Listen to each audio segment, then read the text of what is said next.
Hello everyone, I'm bringing you a video today looking at another pair of desert boots. Now I started a series, I think I've made part 1 and 2 of the series looking at private purchase desert boots used by British forces in the Gulf in 1991, and these are basically boots which were available in the UK.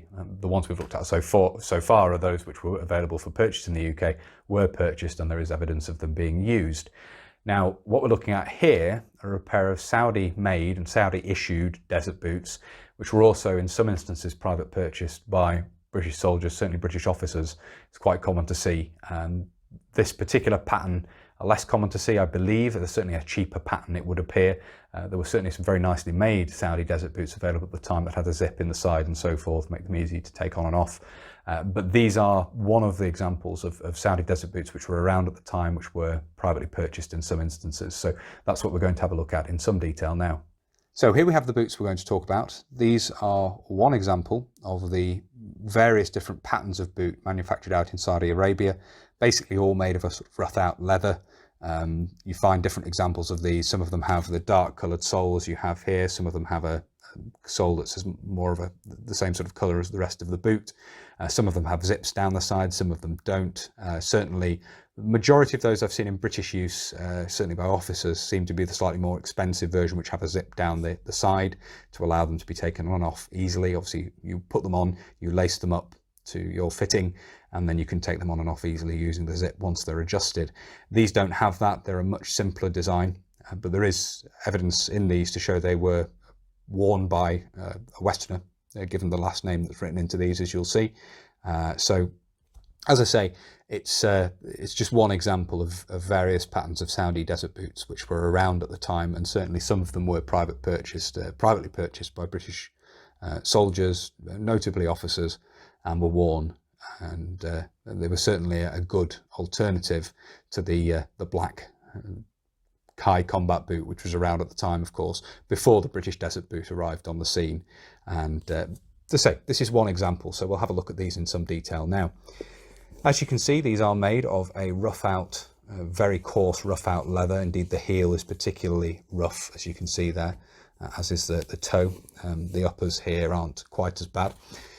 You can see at the back here we do have a back stay, and obviously the heel comes up to form part of that back stay, as you can see. Sort of a double layer down at the heel there. And you can see on the other side the details of the construction there as well. There is a notch cut here to allow a bit more flexibility in the boot in terms of bending forward, which is something you see in Canadian combat boots and so forth, which we've discussed on the channel previously. And you can see the eyelets running up here are painted a sand colour as well. The laces appear to be made of a nylon material, and these are laced as they came to me, sort of halfway up. I've left them like that for the minute. You can see the smooth face of the leather in here. There is sort of an apocryphal story that these are made of camel hide, or that some of these were made from camel hide. That may well be true. I don't know for sure, but that's certainly something that you hear occasionally. And it's not in this one, I don't think. I think it'll be in the other boot, but there is a name written into this pair of boots, and we'll have a look for that in a moment. We'll move on to have a look at the sole now, before we have a look at the other boot. And you can see here this sizing is European, here 44, and then you have the example in the Middle Eastern characters there on the other side. And the tread is very similar to the British DMS boot, of course, as you can see there, with this sort of Y form down the centre. And then you do have an additional sort of element to the design, which is this moulded section here with the bars across. That's not something you see on DMS boots, but the rest of the sole basically has that sort of look to it. And these are basically a black rubber directly moulded sole. You do see these, as I say, that both this type and other types with a lighter coloured sole, and you see the zip up type as well, also with a very dark brown or black sole. So it seems to be a bit of a mix. As I say, these are clearly perhaps one of the cheaper options out there. Exactly who these were issued to, I'm not sure, in terms of Saudi forces, but they were certainly private purchased to some degree. And that's the reason for looking at them here, really.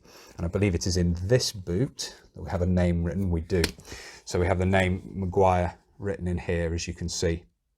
So potentially written in by a previous owner, a collector who happened to have these. There's nothing to sort of link this back, obviously, to a particular soldier or a particular civilian, but it does have that Western name, Western last name written in there. So just potentially evidence of private purchase at the time.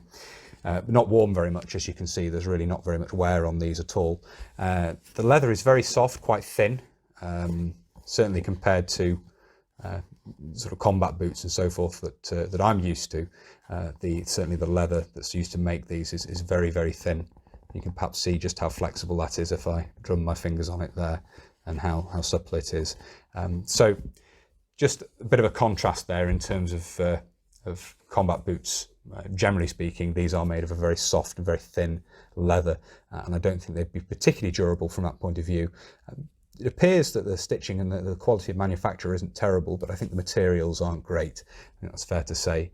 So that's just one example of Saudi-made desert boots, and as I say, there are various patterns of these which were privately purchased and used by British forces in the Gulf, as well as other coalition forces during the Gulf War. So it's a quick look at these boots, obviously not a huge amount to talk about. They're a fairly simple design, but that's what there is to see.